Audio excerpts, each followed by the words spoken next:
भी श्रद्धा सुमन अर्पित करते हैं।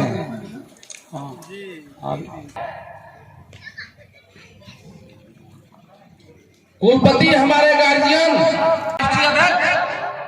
हमारे भाई श्री अमन कुमार मेहता जी का मैं हार्दिक अभिनंदन करता हूं। करके मैं उनका भी हार्दिक अभिनंदन करता हूं। मित्रों,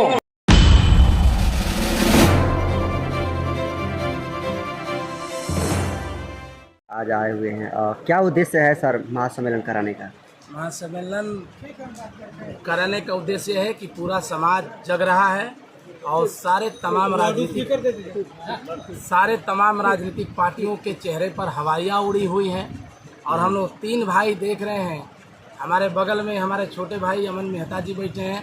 हमारे बगल में जो है दाहिने साइड में हमारे बड़े भाई महाराष्ट्र के धरती से श्री युवराज भुजबल जी बैठे हुए हैं। हम सम्राट अशोक के ख्याति को, विरासत को ले करके रहेंगे, चाहे इसके लिए हमको अपना बलिदान देना पड़े, हमको अपना खून बहाना पड़े, चाहे हमको अपनी जिंदगी न्यौछावर करनी पड़े। हम जो है गांधी मैदान को उस नरपिचास से अतिक्रमण मुक्त कर करके अपने गांधी मैदान पर अपने साम्राज्य मौर्य वंश के का बेटा होने के नाते जो है अपने वंश के बाप का नाम सम्राट अशोका मैदान के रूप में रखवाएंगे। और उसके बाद राष्ट्रपिता का उपाधि ये गांधी का नहीं, गांधी तो कल का जन्मा हुआ आदमी है जी। आकर के धूर्त तरीका से कांग्रेस बैठा दिया उसको। अरे इतिहास दबाना था, इनको लोगों को बैठाना था तो जाकर के इंदिरा गांधी के एयरपोर्ट पर बैठा देते। कौन मना किया था? राष्ट्रपिता को आप धूर्त की संज्ञा दे रहे हैं। राष्ट्रपिता का मतलब क्या होता है? पिता वो होता है, अनपढ़ नहीं है लोग। जब ये मैसेज लोगों में जाएगा, जब पिता उसको बोलते हैं जो जन्म देता है, जो अखंड भारत को जन्म देने वाला जब चंद्रगुप्त है, तो कल का जन्मा हुआ गांधी राष्ट्रपिता कैसे हो गया? ये तो जब हमारा देश आजाद हुआ तो अखंड से खंड में बंट गया। Thailand, Burma, Myanmar, Bangladesh, Pakistan. तो ये लोग अखंड भारत का निर्माता ये लोग नहीं है, ये तो विखंड भारत का निर्माता है। तो जब अखंड भारत के निर्माता चंद्रगुप्त हैं तो उनके नाम से राष्ट्रपिता का उपाधि होनी चाहिए। जब सारा चीज, देश का अशोक स्तंभ, देश का अशोक चक्र, देश का सबसे बड़ा जो है पुरस्कार जब सम्राट अशोक के नाम से है, तो हमको लगता है कि राष्ट्र का राष्ट्रीय पर्व भी सम्राट अशोक के नाम से होना चाहिए। लेकिन वहां भी गांधी को दबाया गया है, मैदान के रूप में भी गांधी को दबाया गया है, और इसके बाद नोट पर भी गांधी का फोटो लगा करके अशोक स्तंभ को छोटा किया गया। हम कैसे चुपचाप बैठेंगे? हम उनके ओरिजिनल वारिस हैं, और वारिस होने के नाते हमारा कर्तव्य बनता है कि चाहे जो भी हो, हम अपने हाथ में चूड़ियां नहीं, दोबारा तलवार उठाने के लिए मजबूर हो जाएंगे, अपना इतिहास और विरासत लेंगे। तो इस सम्मेलन से कुशवाहा समाज को क्या फायदा होगा? फायदा होगा, जिस व्यक्ति का इतिहास ही नहीं रहेगा, वो देश के सर्वोच्च कुर्सी पे हिंदुत्व का राजनीति करके देखिए, देश के कुर्सी पर ब्राह्मण बैठा हुआ है, सारे बैकवर्डों को ठग करके हिंदुत्व का राजनीति करके देश के सर्वोच्च कुर्सी पर बैठा हुआ है। उसी तरीका से जिसका इतिहास अगर उघाड़ करके उनके सामने दे दिया जाए, हमको नहीं लगता है कि उसको कुर्सी देने की जरूरत होगी, स्वतः व्यक्ति कुर्सी तक पहुंच जाए। सर, आप ब्राह्मणों को ठग कर रहे हैं। अरे भाई, ठग का माने सही बात है तो उसमें तो हम हमेशा न कहेंगे जी, हम तो हमेशा नहीं बात को कहेंगे।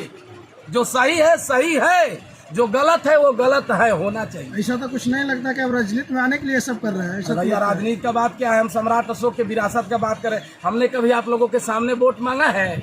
राम नाम सत्य है। बहुत से नेता तो इसी को लेकर के महापुरुषों के नाम पे ही रोटी सकते हैं। आप इस पे क्या कहना चाहते हैं? बताइए। नहीं, रोटी कहाँ सेक रहे हैं? अभी चुनाव कहाँ है, असेंबली कहाँ है, हमारी कोई पार्टी नहीं है। अब राजनीतिक रोटी का बात नहीं आप लोग सबको से पाइए। आप लोग मोदी से नीतीश कुमार को अलग करवा देते हैं अपने बयान से। एक बयान चला और नीतीश कुमार को जो हम मोदी का कभी जो है करीबी बना देते हैं। ये आप लोगों की उपलब्धि है, हम उस पर नहीं टिप्पणी करेंगे क्योंकि अभी इलेक्शन नहीं है। हम अपने इतिहास के लिए लड़ रहे हैं। राम नाम सत्य है तो क्योंकि तिलक में जाके नहीं कहेगा आदमी।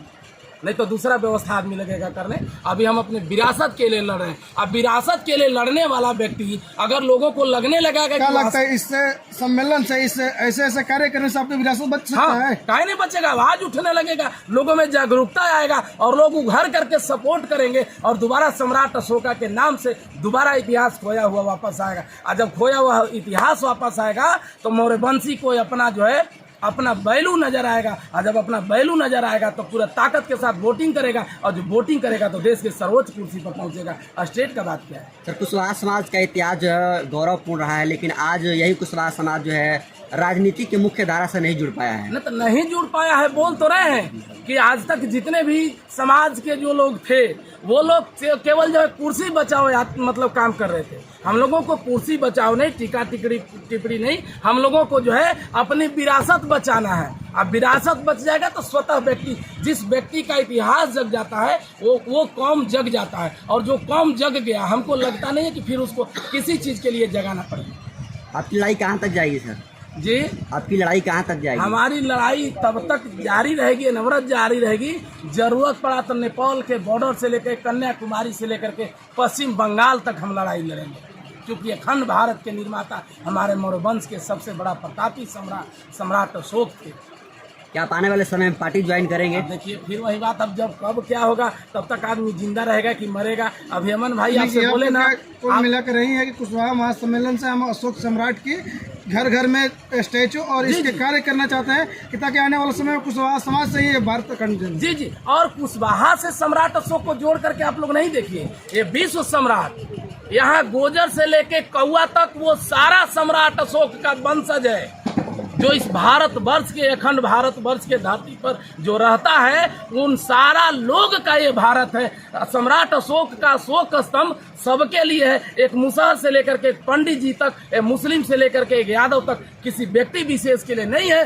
तो इसके लिए हमारा समाज आगे जगेगा और हम आग्रह करेंगे कि भारत वर्ष का इतिहास खतरा में है, राष्ट्रीयता खतरा में है। इसलिए भारत के 99 नहीं 110% लोग आकर के भारत के इस इतिहास को और भारत के राष्ट्रीयता को बचाएं। बस निवेदन करेंगे उन लोगों से, चाहे किसी भी जाति के लोग।